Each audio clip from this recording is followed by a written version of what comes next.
Agradecemos a la maestra Terevia y a la magistrada Alanís la presentación que han hecho y bueno, daríamos paso ahora sí a la instalación del propio conversatorio. Antes quisiéramos agradecer la presencia de nuestras integrantes del Comité Ejecutivo Nacional, Ana Montaño, secretaria de Comunicación, y de Julieta Camacho, de Apoyo a la Comunidad. Por favor. Bienvenidas, secretarias, gracias por estar con nosotras. Yo quiero comentarles que en la Secretaría Nacional de Igualdad de Géneros del PRD justamente estamos comprometidas y comprometidos con el tema de la atención a la violencia política de género y por eso hemos generado este documento que es la guía práctica para la implementación de los criterios de paridad en el Partido de la Revolución Democrática, que incluye justamente el protocolo para atender violencia política de género, el cual les voy a obsequiar a nuestras invitadas para que nos lo revisen, nos lo critiquen, nos hagan comentarios. La verdad es que, bueno, ya lo tiene nuestra secretaria, pero vamos a obsequiarles otro. Y en el CD que les estamos dando precisamente a quienes no hayan alcanzado carpeta, viene precisamente este documento, que además también quiero agradecer a la coordinadora nacional, de la promotora nacional del Organismo Nacional de Mujeres del PRD, que trabajaron justamente sobre este documento y ahora tenemos ya en el Partido de la Revolución Democrática varios instrumentos, y es con lo que yo quisiera entrar justamente a este conversatorio, en el cual daremos unos minutos para intercambiar algunos puntos de vista con nuestras ponentes, pero sobre todo con todas ustedes. Entonces vayan preparando sus intervenciones breves, preguntas, dudas, porque ya el tiempo transcurre y nuestras invitadas pues contestarán a ellas. Lo primero que debo decir, precisamente cuando hablamos de paridad, es que ante la exposición mayor de las mujeres en la disputa por el poder político, tenemos que entender la paridad es mucho más que hablar de números o de equilibrios perfectos. Implica debatir de manera transversal la discusión de roles, tareas, oportunidades y poder que ocurre en todos los ámbitos de la vida social. La paridad cuestiona la división sexual del trabajo, según la cual la mayoría de las mujeres están a cargo de las labores del cuidado y de lo doméstico, y los hombres, en la mayoría de los casos, están involucrados en esta esfera solo a partir de su deseo particular. La rígida división de roles y actividades basada en el campo de las personas niega la diversidad de proyectos de vida y determina y limita las oportunidades de las personas e impide que la sociedad sea democrática y que sea, en última instancia, representativa. Entonces, yo quiero iniciar con esto, con nuestras invitadas, el conversatorio. Tenemos una reforma constitucional, precisamente por el derecho a la paridad. Los partidos políticos estamos obligados a emitir criterios para aplicación de la paridad, y en el caso del PRD tenemos además ya pues estos criterios, estos lineamientos internos que hemos aprobado. Teniendo todas esas legislaciones, se siguen presentando problemas en cuanto al tema de violencia política. Yo quiero compartir esta inquietud con ustedes. Y esto está sucediendo en el proceso electoral actual. Los OPLES, por ejemplo, están escamoteando precisamente el derecho a la paridad en términos de que les están otorgando a los partidos políticos plazos y nuevos plazos para el cumplimiento de la paridad. Este es un tema que está ocurriendo en el proceso actual. También así, ¿cómo podemos enfrentar desde su punto de vista el tema de que, si bien la participación política de las mujeres se ha pensado desde un tema de distribución equilibrada del poder, resulta que en ocasiones los mismos grupos o actores masculinos siguen estando en el poder a través justamente ahora de colocar compañeras en esos cargos? Sé que es un tema difícil, sé que es un tema ríspido, pero hay que entrarle, compañeras invitadas y nuestra dirigente nacional también, Betty Mojica. Me parece muy importante que estés aquí, Betty, porque también podemos dar alguna opinión y alguna orientación o algún ejemplo de cómo estamos viviendo justamente estos temas de violencia política. Y por supuesto el PRD no es el único partido, ya lo decía la magistrada, en todos los partidos, en todos los espacios públicos donde se desarrolla el ejercicio de poder, está presente la violencia política. Entonces es un tema que debe dejar de ser tabú, que debemos enfrentar con las herramientas y la actitud necesaria, y por ello estamos hoy aquí. Entonces yo cedería el micrófono a nuestras invitadas para que nos emitan una opinión en torno de estas cuestiones que estoy planteando, y enseguida pediría al equipo de la Secretaría Nacional que esté atenta para los cuestionamientos e intervenciones de las compañeras y compañeros del público que deseen hacerlo. Solamente levanten su manita y si tienen, las van anotando si son tan amables para que puedan hacer sus cuestionamientos, y hay que procurar tener los micrófonos a mano. Dejo el micrófono para ustedes. Bueno, muy rápido para tener mayor tiempo a que ustedes intervengan. Sí, desafortunadamente sigue siendo práctica de partidos y práctica de no atención también de las autoridades electorales. Me parece que debemos ya de una vez por todas dejar de llegar tarde. Tenemos que planificar, tenemos que organizarnos, porque estamos ya en el momento, como en el proceso electoral pasado, que ya se registraron las candidaturas, no se cumplió la paridad, y luego vienen los criterios de pues ya está muy avanzado el proceso electoral, entonces, perdón, mujeres, la violación de sus derechos humanos, pues se las restauraremos para la próxima. Entonces, este es un tema de trabajo permanente. Ahora, ya estamos con los problemas enfrente, existen las vías. ¿Qué sucede también? Yo sugiero que los partidos políticos y las secretarías de las mujeres tengan un grupo de litigio estratégico muy bien organizado.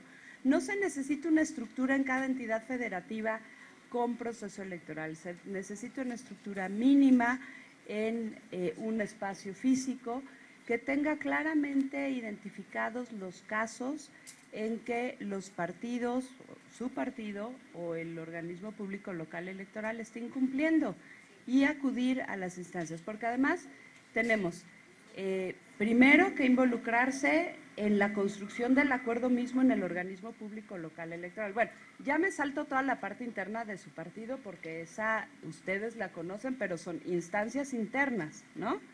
Después, vámonos al organismo público local electoral, el acuerdo general, ¿sí?, que va a regir todos los criterios de registro de candidaturas, revisarlo.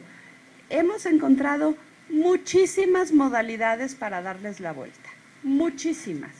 Ya nada más les pido que vean que si el sistema de representación proporcional de repechaje, lista A, B, con paridad de alternancia, bueno, y cuando el criterio es que prevalece el principio democrático stricto sensu, ya nos fregamos. Entonces, es un tema permanente, oportuno, los acuerdos, y construcción de acuerdos, deliberación en los consejos, impugnación ante tribunal local, ante sala regional y ante sala superior. ¿Qué nos pasó el año pasado? Chiapas. Ay, perdón, fue un maleficio. En Chiapas resolvimos 11 días antes de la jornada electoral, entre 11 y 9. Bueno, Chiapas sí salió, pero en salas regionales salieron y los que salieron en sala regional que ya no llegaron a superior estuvo muy bien, pero hubo 3 entidades en donde la mayoría en sala superior dijo ya no hay tiempo, ya está muy avanzada la campaña. Entonces, este es un tema permanente y si hay negligencia de los soples también hay que denunciar. Tenemos que irnos por la vía, por la ruta del derecho. Entonces, sí, en este país hemos avanzado muchísimo por las instituciones electorales. ¿Es difícil? Sí, es un cohete, pero ya ustedes son expertas. Ahora, las que están en las cabeceras, qué bueno, pero las que están en los lugares más recónditos, es bien difícil. Afortunadamente, los acuerdos se hacen normalmente de registro y demás en las cabeceras, en sede estatal, en sede nacional, pero aún así es muy difícil. Si no vamos con tiempo, está bien complejo. Muchas gracias. Yo añadiría en este tema de la cuestión jurídica que es muy importante que en cada estado se analice a profundidad su ley o código electoral, porque muchos están bastante bien diseñados y establecen tiempos perentorios para que el órgano administrativo electoral ponga plazos que son inamovibles, 48 horas la primera vez, 24 la segunda y después no registro. Entonces, es muy importante que las mujeres en los estados sepan exactamente qué dice su ley electoral. Si no lo dice, de todas maneras pueden recurrir, como dice Mari Carmen, a los órganos jurisdiccionales electorales para oponerse a estos plazos eternos, que lo que hacen pues es irse comiendo los tiempos para que después ya no sea posible hacerlo, ¿no?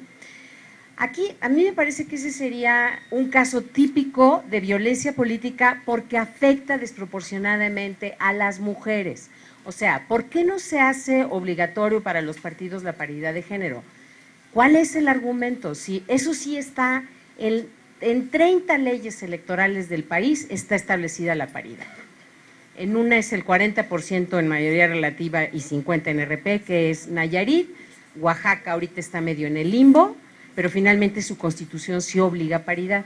Entonces, los soples no tienen ningún argumento que sea válido para no inscribir paritariamente hombres y mujeres en las listas. Aquí las mujeres tienen que estar dispuestas a hacer estas impugnaciones inmediatamente, pues, ¿no? Y aquí, miren, es bien importante, una jurisprudencia que impulsó la magistrada en mayo del año pasado, justamente el 26, se cumple un año, las número 8 y 9, en donde cualquier mujer tiene interés legítimo para impugnar la violación de sus derechos constitucionales en términos de la paridad. Entonces, aquí se pueden hacer estrategias en donde a lo mejor no directamente las mujeres afectadas, sino otras mujeres solidarias que impugnen para no afectarlas, pero que finalmente haya una acción desde los órganos jurisdiccionales para poner un alto a estas estrategias de dilatar el registro de las candidaturas. Chiapas, en las elecciones pasadas, finalmente, a partir de la sentencia del tribunal, se obligó a que los partidos rehicieran las listas y pusieran a las mujeres. ¿Pero a qué costo? A mí eso me preocupa muchísimo, porque sí, efectivamente, se pusieron a las mujeres llegaron, 31 mujeres accedieron a una alcaldía, otro tanto de mujeres a una diputación, gracias a la sentencia. Pero yo quiero saber cómo están viviendo esas mujeres, sobre todo a nivel de las alcaldías, su acceso al poder así de tironeado, así de en contra de la voluntad de las dirigencias de sus partidos. O sea, eso está teniendo un costo muy alto. Y esto a mí a lo que me remite es al trabajo que tiene que hacerse en la transformación cultural. Este es un aspecto que Lorenzo Córdoba una y otra vez ha insistido, que paralelamente al tema de las reformas legislativas, paralelamente a las impugnaciones, se tiene que trabajar pues en crear conciencia a hombres y mujeres del valor de la presencia de las mujeres para fortalecer la democracia.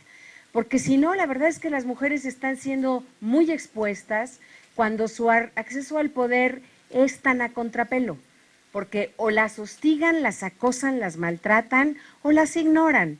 Entonces llegan al poder sin poder y no hay tal ejercicio del poder.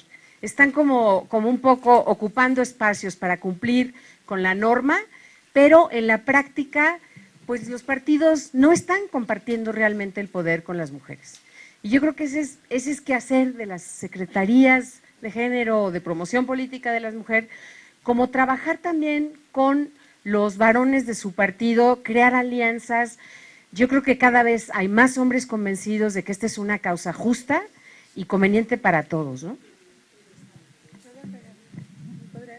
Quisiera agregar nada más algo de lo que señalaba Tere Evia del interés legítimo, para quien no tenga muy claro este concepto. Lo que la Suprema Corte de Justicia de la Nación y el Tribunal aprobaron jurisprudencia de interés legítimo en caso de grupos en situación de vulnerabilidad, que son, o de discriminación, más bien, yo hablaría tradicionalmente discriminados, como son los indígenas y las indígenas, las mujeres, personas con discapacidad, etcétera. ¿Perdón? Jóvenes, diversidad sexual, que son estos grupos que además han tenido las menores posibilidades de acceder a la justicia. Entonces, cuando una persona que pertenezca a alguno de esos grupos vaya ante la Corte, ante el Tribunal Electoral a combatir algún acto de autoridad o de partido político representando ese grupo, se le reconoce el interés legítimo. Y entonces esto se vincula con lo que decía Tere, con lo que digo yo, no tiene que ser, por ejemplo, en el acuerdo de paridad, no tiene que ser el representante del partido político que está sentado ante el organismo público local electoral el que impugne.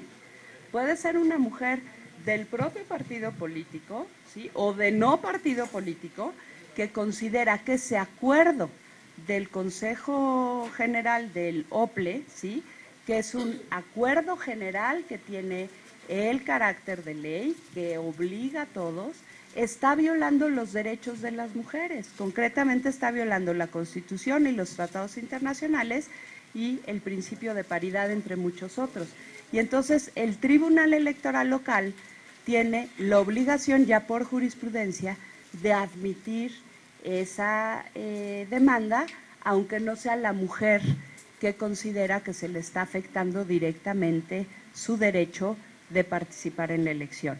Entonces quiero dejarlo muy claro porque ese es el interés legítimo y eso nos ayuda como grupo a poder estar atentas de las compañeras en las distintas entidades, ante los distintos organismos e impugnar y defender la causa. Gracias.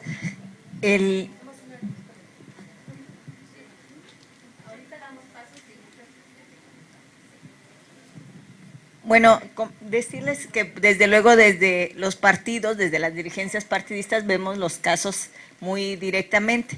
Por ejemplo, el tema de las mujeres en el estado de Guerrero, que hicieron la impugnación, y justamente en una especie de castigo, la dirigencia local dijo, ni una regiduría a estas 3 mujeres que hicieron la impugnación, que hizo posible que la paridad, que hubiera un mandato del tribunal para que se cumpliera con la paridad. Y esas mujeres no pudieron acceder a ningún cargo de elección popular en esta especie, siendo ellas activistas políticas, etcétera. Ese es el caso que se da. Y luego está esta percepción de por qué las mujeres van a llegar, dado que el mandato no es sobre las que pongan impugnaciones, sino los partidos tienen que poner simplemente suplir a las mujeres y garantizar la paridad, pues pasa que llegan a mujeres cercanas al poder, muy cercanas, aunque no hayan participado en la política. Y ese es un reclamo que siempre tenemos en los diferentes ámbitos. Pero yo soy una convencida que efectivamente nos tocará una generación de transición en el que podrán llegar muchas mujeres que será su primera participación y que pudieron llegar por cercanía, porque eran las únicas que se animaron, por diversas razones. Y nos va a tocar esa transición.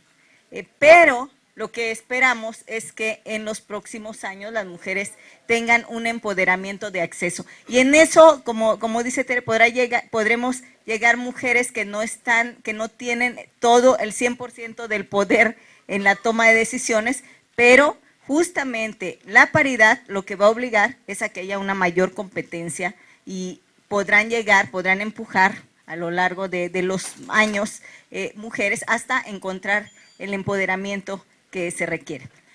Yo soy una convencida porque así puede pasar, porque gracias por ejemplo, a que el PRD empezó sus primeras acciones afirmativas con 30%, llegaron muchas jóvenes mujeres, porque eran las que podían pasar por el tema de los votos. Y entonces empezaron a empoderar. Y hoy tenemos esas mujeres que llegaron, y yo puedo asumirme parte de esas mujeres que llegaron gracias a una acción afirmativa, con cero posibilidad de toma de decisiones, me colé, como se colaron muchas en esas épocas. Gracias a esa acción afirmativa pudimos ir haciendo una carrera política, y hoy muchas de esas mujeres son presidentas municipales, son diputadas, lograron ir a territorio y construir otro tipo de cosas. Yo antes de ceder la palabra quisiera hacerle una pregunta a nuestras invitadas en torno a dónde se clasifica este tema de violencia política contra las mujeres, que no es precisamente el ámbito electoral. Por ejemplo, yo personalmente sufrí en algún momento, en 2014, un tema, aparece mi nombre en el asunto de la gobernatura interina de Guerrero, y sale el presidente del PRI a decir lo siguiente, César Camacho, en su momento: espero que el PRD proponga un candidato con una gobernatura interina con agallas en Guerrero, presidente del PRI nacional, exigiendo al PRD que hiciera una propuesta de una persona, de una persona que tuviera agallas en el estado de Guerrero, ¿no? El único nombre que había en ese momento era el de una mujer. Entonces, eso tuvo muchas implicaciones en términos de si las mujeres podíamos tomar decisiones. Y cuando tuve algunas reuniones con otros partidos, decían, ¿y vas a poder? Y tú vas a poder, porque vienen cosas terribles. Yo creo que ya tenían maquinado el tema de los 43 que estaban que iban a anunciar que habían sido quemados en el basurero, etcétera. Vas a poder. ¿En dónde clasificamos ese tipo de violencia política que no es precisamente en el ámbito electoral, sino en la posibilidad de las mujeres acceder a espacios de toma de decisión cuando se trata de, por ejemplo, en las cámaras de acceder a ciertas comisiones, a las comisiones de seguridad, a las comisiones de auditoría, a ciertas comisiones en donde la pregunta es, ¿vas a poder? Gracias. Gracias. Esas son las preguntas que nos encantan porque son un desafío. Bueno, todas. Yo sí iría al organismo electoral. ¿Era el presidente del partido ya? En ese momento. Sí era, bueno, entonces yo sí denunciaría al presidente del partido como funcionario partidista por un discurso discriminatorio de entrada a su partido y a su presidente. Y se abre un procedimiento en el INE, ¿no? Pero no era un proceso electoral. Pero es un presidente de un partido político, ¿no? Y entonces estamos en el ámbito de un discurso de un funcionario partidista que pudiera resultar discriminatorio. De entrada yo lo haría por allí, ¿sí? Ahora, te está violentando un derecho, en ese momento está poniendo en duda la capacidad de una mujer de acceder al espacio de toma de decisiones. Eso no podría ser un delito, ¿estamos de acuerdo? Como para meter a la cárcel al presidente del partido, independientemente de que si les gustaría o no les gustaría, pero objetivamente en una valoración como juzgadora o autoridad ministerial. Además, todos estos, el problema es que no están tipificados, es el problema al que nos encontramos, ¿no? Esto yo lo pondría como falta electoral en la Ley General de Instituciones y Procedimientos Electorales para que siga el procedimiento. Yo lo tipificaría en la Ley General de Partidos Políticos, también en donde están las obligaciones de los partidos y ya están en los proyectos de iniciativa, a los dirigentes partidistas que se dirijan o que ofendan, bla, bla, bla, bla, ¿no? Entonces se les seguirá un procedimiento, una multa, ¿no? Disculpa pública, en fin, se puede hacer un catálogo de sanciones, ¿no? Pero, ¿por qué se guardan las iniciativas? Porque todo el mundo cree que es cárcel. No, para este caso, que haya denuncia y que el señor aprenda a que ese tipo de comentarios no se hacen en la vida pública porque pueden afectar a una mujer que está aspirando a suplir a un gobernador en un contexto, además de violencia, que puede traer distintas consecuencias. Yo lo llevaría por esas rutas. ¿Qué es lo que pasa? No hay ley, no hay sanción en violencia política, pero sí podemos abrir estas vías ordinarias de la queja electoral y el instituto tendría la obligación de estudiar el caso por tratarse de un partido político, de su dirigente, y ya a la luz de todos los elementos que tenga enfrente, determinar si el partido, o cuando menos su presidente, es acreedor de una amonestación, de una multa, en fin, la LEGIPE sí tiene un catálogo de sanciones. Entonces, esa es digamos, la audacia, ¿sí?, y el arrojo, permítanme decirlo, va a ser el arrojo que debemos de tener de no permitir que haya ese tipo de cuestiones e ir directamente con la autoridad, ¿no? Y yo, complementaría nada más eso con pues el tema mediático, ¿no? O sea, si el señor está lanzando un comentario de este tipo, que es violencia simbólica, bueno, pues le respondes en el mismo nivel, evidenciando lo que él está intentando con esa afirmación y dándole una serie de ejemplos de todos los gobernadores con tantas agallas que tienen a sus estados sumidos en la más completa violencia del crimen organizado, porque serán hombres, pero agallas tampoco tenían, ¿verdad? Entonces, como un poco confrontar para ir desmontando esta idea de que los hombres son los valientes y arrojados y las mujeres pues qué débiles, seguramente no van a poderle hacer frente a situaciones complejas que tienen que ver con violencia y crimen organizado, ¿no? Sí. Muy bien, muchas gracias. Yo, antes de dar la palabra a nuestra diputada Ceci Soto y de ahí ya pasarles la palabra a ustedes, decir que efectivamente hay que revisar el diagrama de actuación ante casos de violencia política que trae el protocolo, que nadie de ustedes se va a ir sin el protocolo porque aunque sea en CD se los van a llevar. Necesitamos que lo revisen porque ahí viene qué capacidades o facultades tiene cada una de las instituciones involucradas en el protocolo para actuar de manera material ante este tipo de cosas. Por ejemplo, lo que nos preguntaba la secretaria general, pues quizá también pudo haberse tocado en CONAPRED, por ejemplo, ¿no? En fin, FEBINTRA, no sé. Entonces, cedo el uso de la palabra porque ya vamos un poquito desfasadas, pero no nos vamos a ir sin que ustedes participen. Entonces, por favor, el micrófono, Lupita, a Ceci Soto, y de ahí ustedes nos orientan para que las participaciones sean. Una pregunta muy puntual a la magistrada Mari Carmen, porque en torno a la jurisprudencia que mencionas, porque yo recuerdo que Marilena Chapa muchas veces fue rechazada porque no tenía interés legal. Entonces quería preguntarte cómo fue que se resolvió eso y quería preguntarte qué pasó con la triunfadora de Chenaló, la alcaldesa que ganó pero que tuvo que renunciar. Renunció y no se puede hacer nada.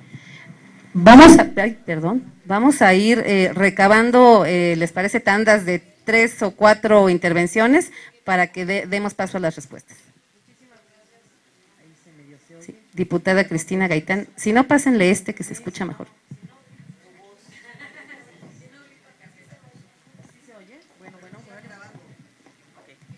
Muchas gracias a nuestras invitadas y precisamente yo tengo ahí dos dudas, provocaciones, no sé cómo plantearlo.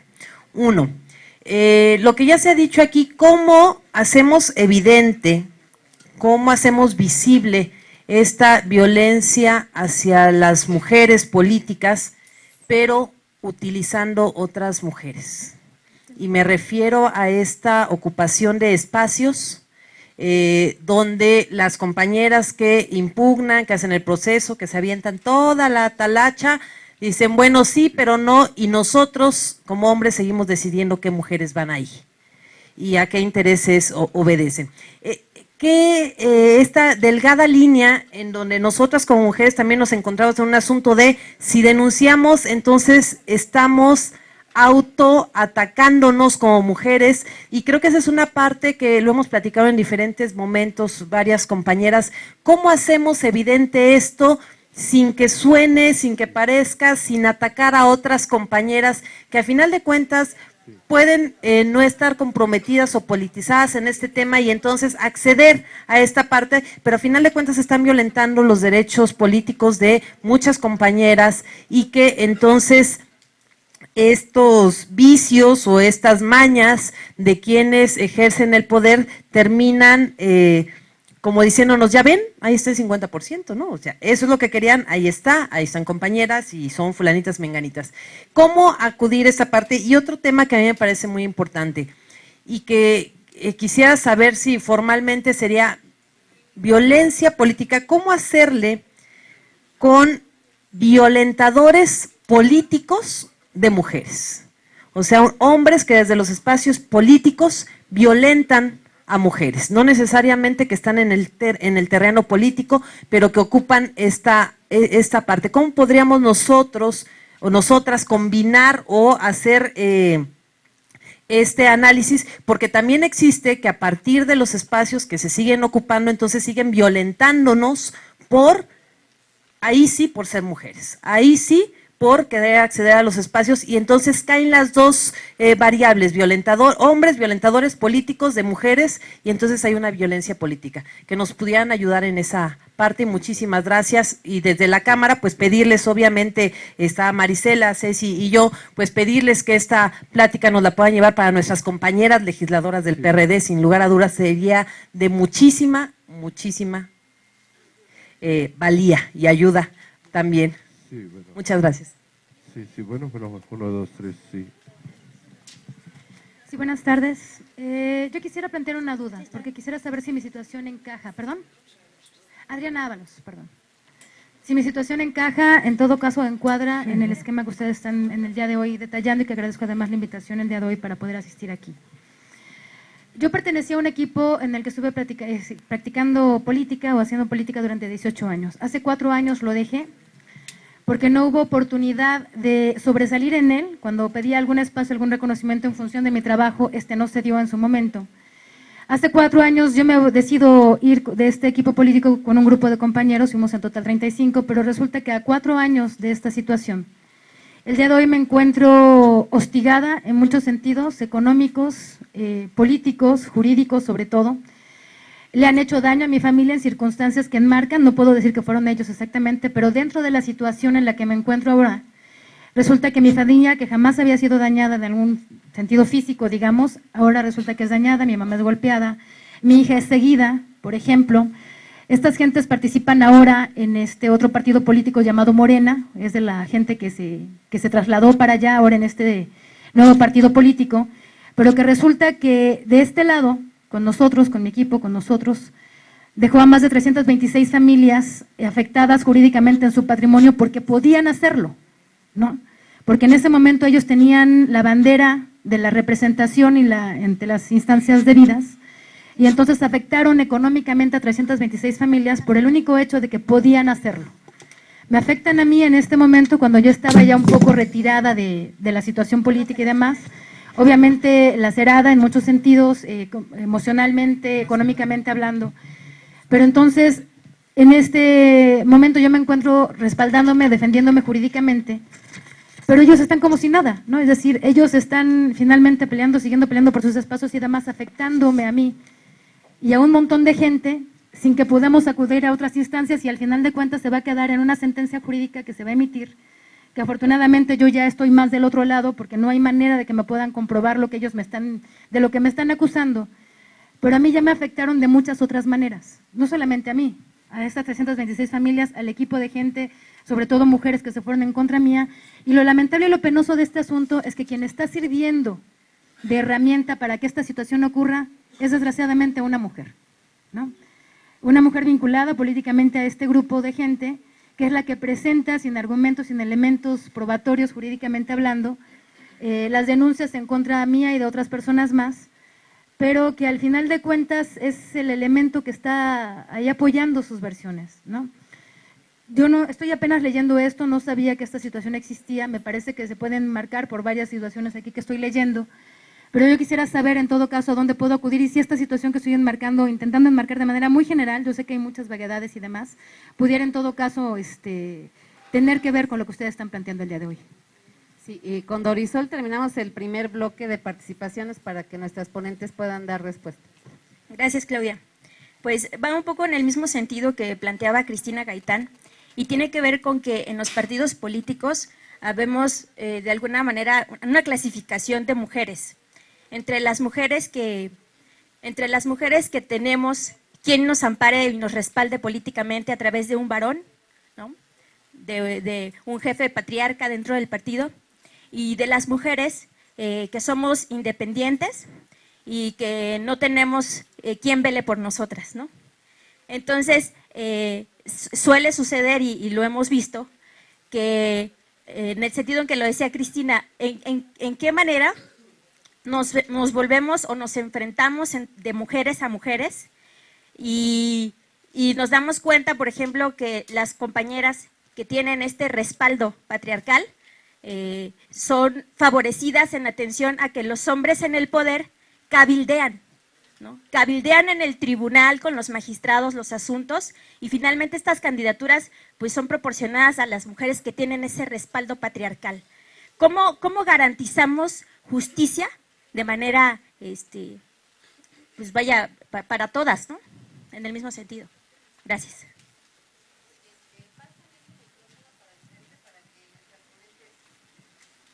Puesta y nos preparamos para una segunda ronda, por favor. Le digo a Tere que le toca empezar y dice que no, que gacha. Bueno, la jurisprudencia, precisamente se la debemos a María Elena Chapa de tantas veces que insistió, y el grupo, de hecho, se aceptó cuando se impugnó en el 2011, con la famosa sentencia 12624, ya el interés legítimo, porque no todas las que iban, o casi ninguna de las que iba, había argumentado en las demandas que querían ser candidatas. Y me acuerdo que en uno de los alegatos, un magistrado dijo, es que no tienen interés jurídico.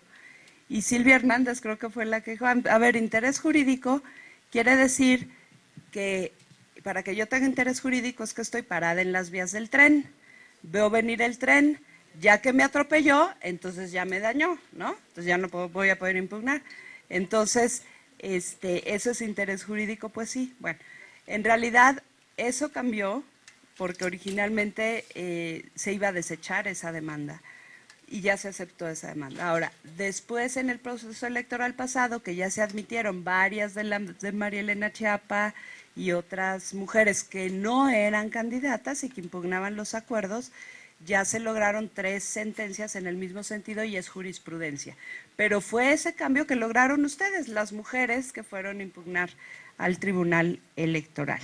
No sé si eso aclaró la duda. Bueno, en cuanto a las mujeres, a la presidenta municipal de Chenalhó, lo cierto es que creo que aquí en Chiapas estamos viviendo una situación que involucró todos los problemas que hemos puesto en la discusión en esta mesa. Fue la falla de los partidos políticos, que solo uno cumplió con la paridad. El Instituto Electoral, el OPLE, incumplió porque les registró a todos, incumpliendo, ¿sí? Se fueron a las instancias electorales, llegaron a Sala Superior y les ordenamos que se revocaran todos los registros y que inscribieran paritariamente.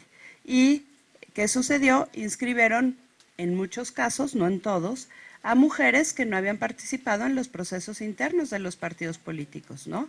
A las novias, a las amantes, a las hijas, etcétera. Bueno, ahí la verdad, y ya estábamos, todavía esas mujeres que fueron excluidas, presentaron valientemente sus demandas ante nosotros, pero ya era un día antes de la elección, ¿no? Decían, es que a mí me sacaron por registrar a la amante del candidato, o a la novia, o a la hija. Inclusive por ahí tuvimos un caso, ya no recuerdo si formalmente presentó demanda, pero sí habló conmigo una hija de un candidato al que bajaron de un partido político. Me dijo, es que mi papá me está obligando, yo no quiero ser candidata.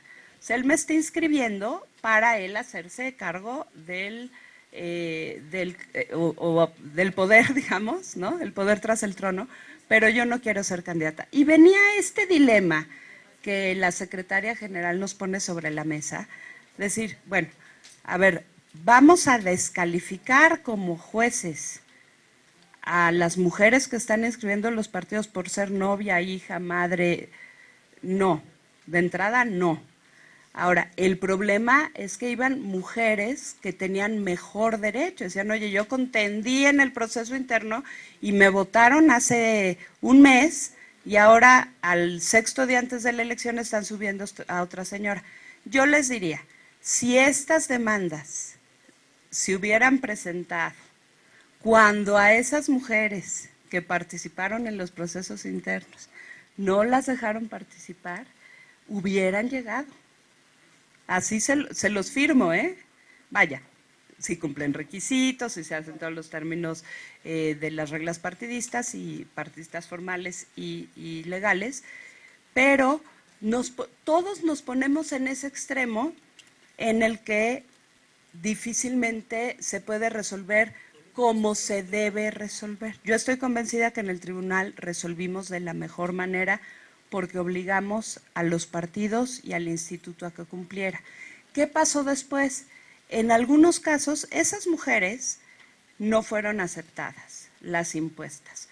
Otras, que entiendo que es el caso de Chenalhó, no se trata, más bien se trata de una mujer con trabajo de partido, territorial, etcétera, reconocida, pero es un tema de que aquí no gobiernan las mujeres y también hay un tema también, de familias, en fin, es un tema más político, pero independientemente de todo, bueno, y fue uno de los casos que se sustituyó al final. Pero lo que sí está sucediendo es que ella denuncia que le están obligando a presentar la renuncia. Quemaron la presidencia municipal, hay violencia, etcétera. Entonces, Tere ya lo decía, también es mucha responsabilidad.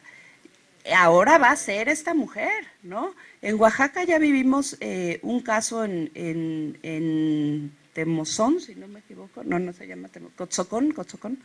En Cotzocón fue en el 2009, si no me equivoco, en donde la presidenta municipal nombró una secretaria y una tesorera, y un día se levantaron sección X de maestros, dijeron, en este pueblo no gobiernan las cabronas, así literal.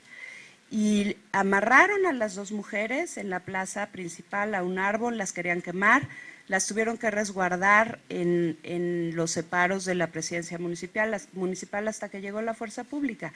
Entonces, eso es tampoco queremos eso, que llegue una mujer impuesta por una sentencia, por un grupo, que no sea aceptada y que tenga un mayor riesgo. Entonces, es un cambio cultural que se tiene que hacer desde muchas perspectivas. Pero Chenalhó es un supuesto que suma todas estas situaciones. ¿Qué hacer con los violentos políticos desde el poder? Creo que eso los enfrentamos día a día, ¿no? En el ámbito en el que desempeñamos nuestras funciones, quienes estamos en el espacio público. Y yo insisto, a ver, yo les pregunto a las señoras diputadas, la disciplina de los partidos en la votación, ¿no? En los temas de género o en las políticas parlamentarias de género. Yo recuerdo muy bien que se estaban organizando al principio de esta legislatura para el acuerdo para paridad en comisiones.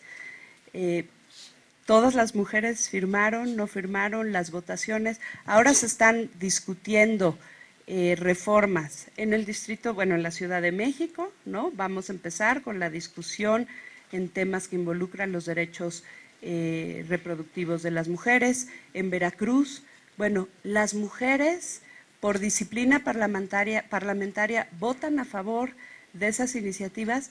Me parece que no debe ser así, pero hay casos en que las obligan.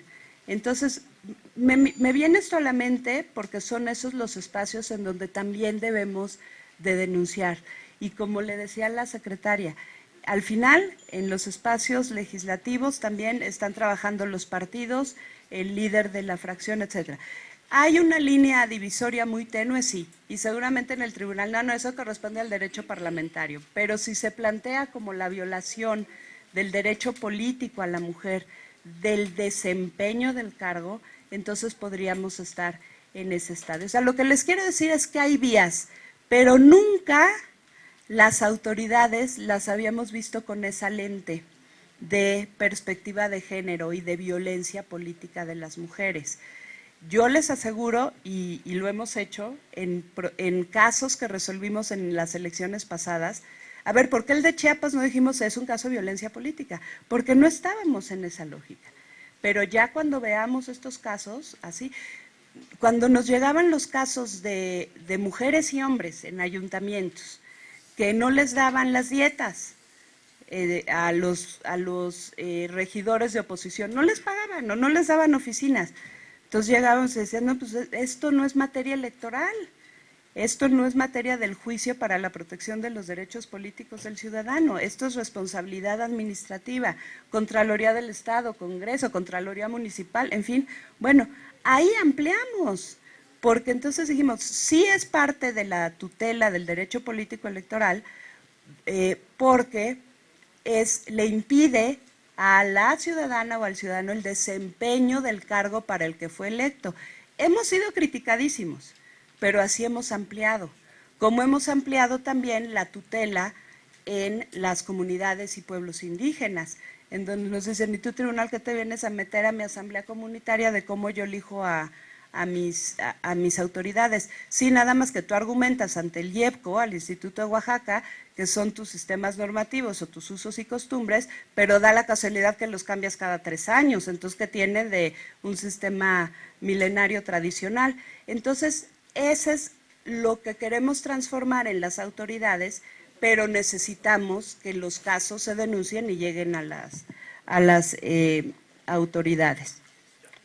Creo que, bueno, el caso tuyo, la verdad, me gustaría conocer un poco más. Me parece que involucra varios aspectos de vida interna partidista, el tema de amenazas, violencias, etcétera.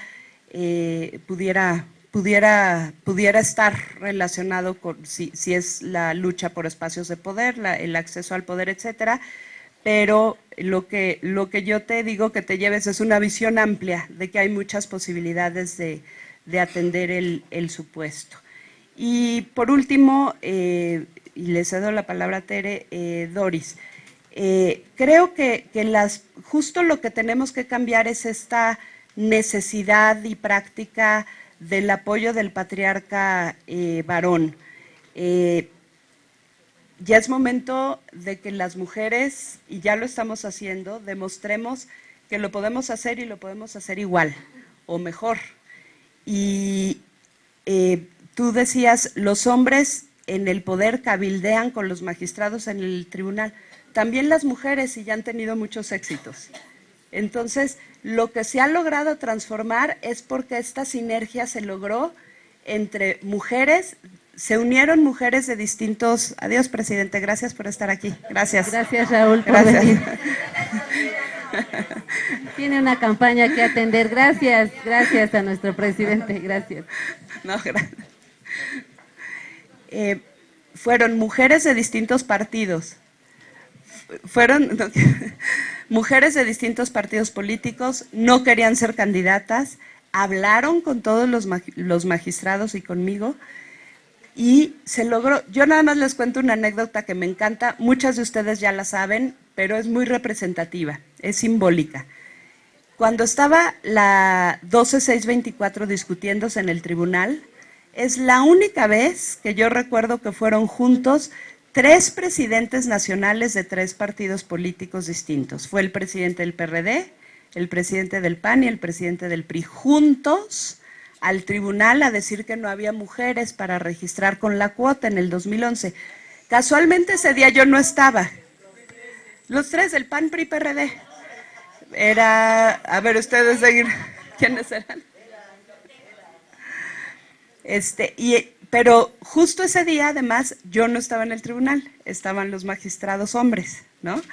Y todavía hay una foto que varios magistrados tienen en su escritorio, ¿no? Así abrazados en el pleno, los 3 presidentes Es el único caso que yo recuerdo que fueron a cabildear un asunto. Y no hay mujeres, y fue cuando algún representante ante el INE dijo, es que levantas las piedras para buscar a las mujeres en los distritos y no hay, ¿no?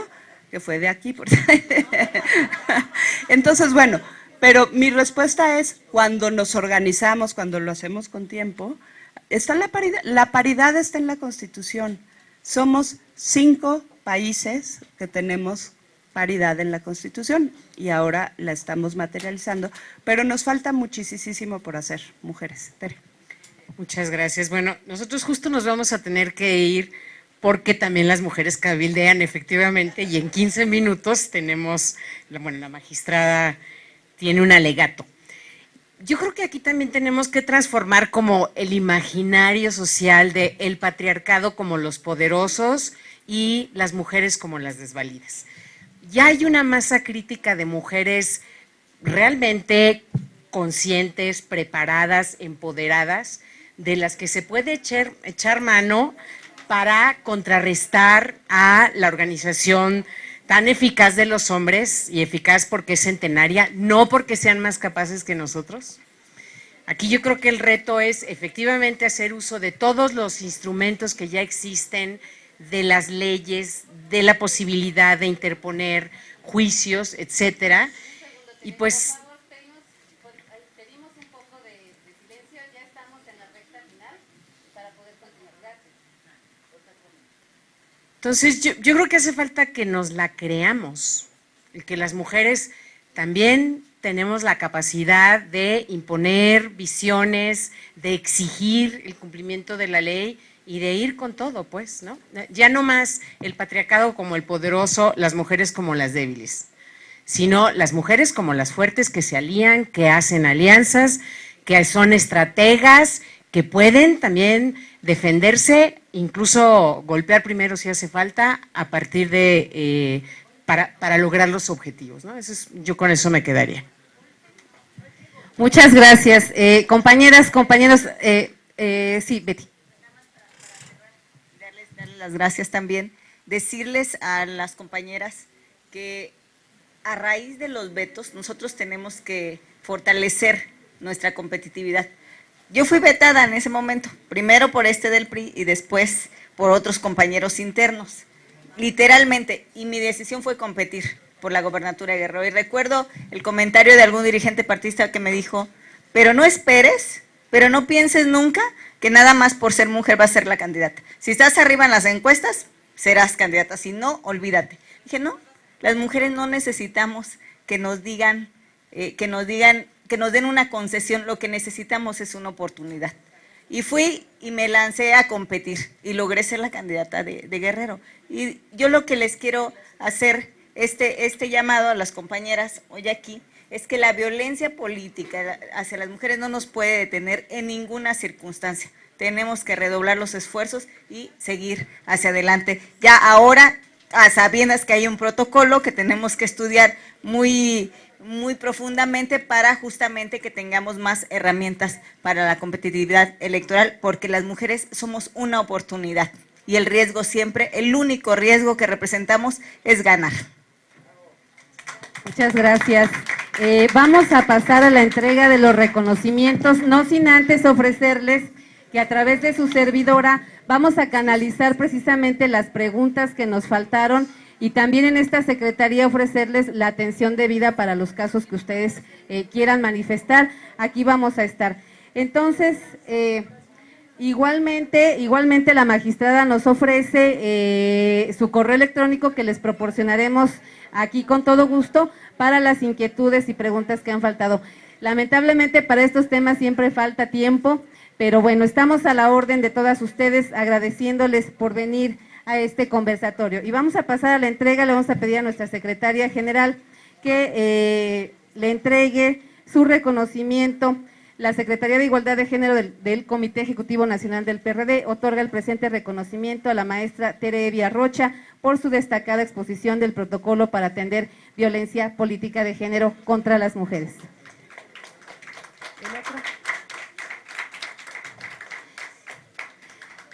Asimismo, que le entregue por favor la secretaria su reconocimiento a la magistrada María del Carmen Alanís Figueroa por su exposición en el tema y además por ser la principal impulsora del protocolo en este país y la articuladora con todas estas organizaciones. Agradecerles a todas y todos ustedes, a quienes nos han seguido en redes sociales y bueno, pues como lo decían, no más paridad sin poder. no se les está despojando a los hombres del mismo, sino se está construyendo una sociedad más justa y democrática. Gracias a todas y todos. Dicen que quieren venirse a tomar una foto, corran todas para acá y nos tomamos una foto de grupo, todas y todos los que deseen hacerlo, porque la magistrada tiene que salir. Les vamos a obsequiar, bueno, después de la foto. Gracias.